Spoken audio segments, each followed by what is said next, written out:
बच्चों, हमारी जो ये वर्कशीट है, ये वर्कशीट नंबर 30 है।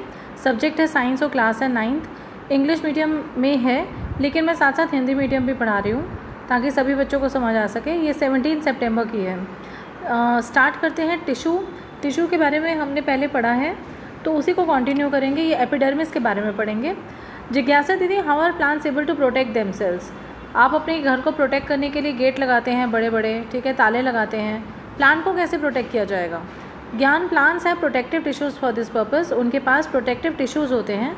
The entire surface of the plant is covered by this tissue. और पूरी की पूरी सर्फेस जो है प्लांट की, वो उस टिश्यू से ढकी हुई होती है। टिश्यू मतलब ऊतक जो होते हैं। Their main task is to protect the parts of the plant. उनका मेन काम होता है प्लांट के पार्ट्स को प्रोटेक्ट करना। They are also simple tissues but their function is different from supportive tissues. उनका वैसे तो वो सिंपल होते हैं, लेकिन उनका जो मेन काम होता है वो सपोर्टिव टिश्यूज़ का होता है। 3 टाइप के होते हैं ये, एपिडर्मिस, स्टोमेटा एंड कॉक। एपिडर्मिस की बात की जाए तो आउटर लेयर होती है ये सभी प्लांट पार्ट्स की, चाहे फ्लावर्स हो, लीव्स हो, स्टेम हो या फिर रूट्स हो। उनके पास एक प्रोटेक्टिव लेयर होती है जिसको हम क्या कहते हैं, epidermis. Most of the cells are usually flat. उसके जो सेल्स होते हैं जनरली फ्लैट होते हैं। Their outer cell wall is thicker than the inner wall. इनके देखो ये एपिडर्मिस की लेयर दिखाई गई है। ये जो सेल्स हैं ये क्या होते हैं, फ्लैट होते हैं, और उनकी जो आउटर सेल वॉल जो होती है वो थिक होती है अंदर से। Epidermal cells of the aerial parts produces a layer known as cuticle on it. और ये एक और लेयर प्रोड्यूस करती है जिसको कि हम क्या कहते हैं, क्यूटिकल। ये थोड़ी वैक्सी होती है, फिसलने वाली होती है। Which often secrete a waxy water resistant substance called cutin. और मैंने बताया ना कि ये वैक्सी होती है, मतलब मोम जैसी होती है, और एक सब्सटेंस प्रोड्यूस करती है जिसको हम क्या कहते हैं, क्यूटिन। क्या कहते हैं, cutin. It is more prominent in the aerial part of the desert plant. ज़्यादातर ये जो होती हैं ये डेजर्ट प्लांट्स में पाई जाती हैं, जहाँ की जैसे कैक्टस वगैरह होते हैं। आपने देखा होगा कैक्टस जो होता है वो थोड़ा सा क्यूटिकल जैसे होता है, उसके ऊपर उसका थोड़ा सा टेक्सचर अलग होता है बाकी पत्तियों से। This provides the protection against the loss of water, mechanical injury and invasion by parasitic fungi. जिससे कि इनकी रक्षा होती है लॉस ऑफ वाटर से, मतलब पानी जब ये लूज़ करते हैं और कोई इंजरी ना हो प्लांट को और कोई इनके ऊपर अटैक ना कर सके। Cuticle of the epidermis controls the transpiration. Cuticle का क्या काम है, टू कंट्रोल ट्रांसपिरेशन, मतलब ट्रांसपिरेशन को मैनेज करना। ट्रांसपिरेशन आपको मालूम है, वाष्पोत्सर्जन हिंदी में कहते हैं। एक ऐसा प्रोसेस है जिससे एक्स्ट्रा वाटर जो है वो एटमॉस्फेयर में इवेपोरेट हो जाता है, ठीक है, और इससे एक्सचेंज ऑफ गैसेस भी होता है। तो जो ये क्यूटिकल है ये सारी प्रोसेसेस को रेगुलेट करता है, कंट्रोल करता है। Epidermal cells of the roots absorb water with the help of the hair like extensions called the root hairs.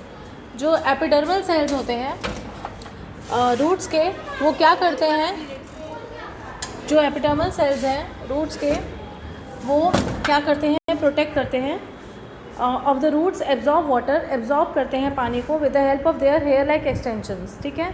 उनकी हेयर लाइक एक्सटेंशंस होती हैं जिनको क्या कहते हैं, रूट हेयर्स।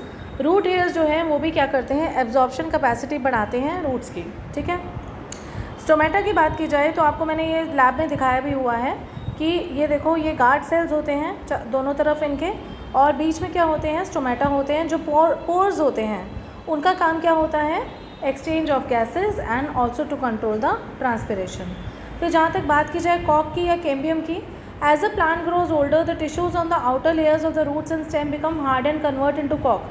आपको मालूम है जैसे जैसे एज बढ़ती है तो वैसे वैसे प्लांट में भी जब एज बढ़ती है तो क्या होता है, वो कॉक में बदल जाता है। आपने देखा भी होगा कि अगर आप स्टेम काटो एक प्लांट की मोटे तने की तो आपको नज़र आएगी एक बाक, मतलब क्या कहते हैं इसको, the produces a multi layer outer covering known as bark on the plant, ठीक है। ये देखो ये क्या है, बाक है, और ये वाला कॉक है, ठीक है। Due to the deposition of the suberin between the cells the cell walls become thick and no intercellular spaces is left between them and cells become dead. इनके देखो सेल्स ऐसे होते हैं, वो इतने पास होते हैं कि उनके इंटरसेलुलर स्पेसेस होते ही नहीं हैं, और जो उनकी लेयर्स होती हैं, जो वॉल्स होती हैं, उनमें क्या होता है, सुब्रिन नाम का एक मटेरियल होता है, एक केमिकल होता है।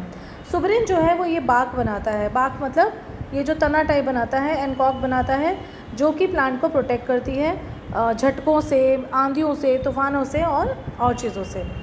What are protective tissues, where are they located in the plant? तो ये हमारा आंसर नंबर 1 आ जाएगा, ठीक है। दूसरा है right the functions of epidermis, तो ये आंसर नंबर 2 आ जाएगा। फिर है कि when a stomata, where the stomata is located on the plant, तो अंडरनीथ, ये रहा यहाँ पे लिखा भी हुआ है कि they are present underneath the leaves, so underneath leaves आ जाएगा ये वाला आंसर नंबर 3। ठीक है, फिर है what are the function of stomata, तो स्टोमेटा के 2 ही फंक्शंस मैंने आपको बताए हैं, एक्सचेंज ऑफ गैसेज और ट्रांसपिरेशन। एंड लास्ट क्वेश्चन है व्हाई इज़ कॉक हार्ड, भाई कॉक हार्ड क्यों होता है कि एक तो उसमें सुब्रिन नाम की जो केमिकल है उसकी वो कवरिंग होती है, और दूसरा वो डेड सेल है, ठीक है, तो वो हार्ड होता है। आज के लिए फिर इतना ही, कोई भी प्रॉब्लम हो कमेंट बॉक्स में भी कर सकते हैं। लाइक शेयर सब्सक्राइब करना ना भूलिएगा। Take care, bye bye.